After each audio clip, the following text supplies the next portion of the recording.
Well, on average, house prices are now the same as they were a year ago. That's according to the latest nationwide figures. The average cost of a UK home rose by 0.9% in September to just under £162,000. That's the same price as September last year. It's the fifth consecutive monthly increase.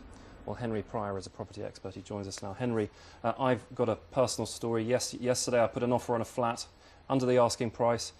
Later in the day, a guy had offered cash at the asking price full and he closed. I mean, there's massive demand out there, isn't there, in some places? Well, you're quite right. In many ways, we have actually the perfect market. But one of the things we need to be aware of, this survey from the Nationwide is traditionally a glass half full, slightly optimistic survey that come out every month. And the experience you've had and the experience of transactions in London and the South East has, I think, perhaps distorted some of these figures, certainly over the summer period, because we've seen that whilst the Nationwide are thinking house prices are perhaps level, the Land Registry, a rather broader index, is talking about house prices still perhaps 11 or 12% below where they were this time last year. Yes, because outside London and the South East and these sort of hotspots where there is high demand, many people will be thinking, hold it, my property's still worth less, and even if I wanted to move, perhaps I couldn't get the mortgage. So it's real different experiences. Well, around the regions we are seeing a considerable variety of experiences here.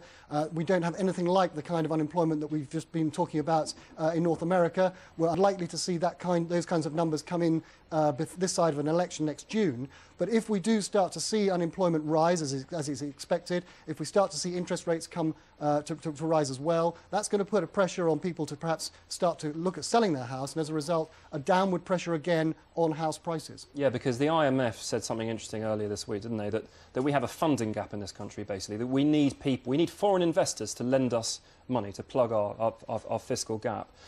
They won't necessarily be wanting to lend us that money, and if they do, it's going to be very expensive. So it's hard to see how prices will continue rising in some ways. Well, still, we have to remember that rising prices, whilst good and enjoyable for those who own property, for first-time buyers is a complete nightmare. If you're actually looking to buy a house at the moment, we've seen the Council of Mortgage Lenders saying you've got to find 25% deposit. Well, with average house prices at £160,000, it means that people have got to find or scrape together somehow £40,000 out of taxed income. Really difficult to do in this particular economic environment. So it may not last. Thank you very much, Henry, for joining us, and there'll be more from me in an hour's time.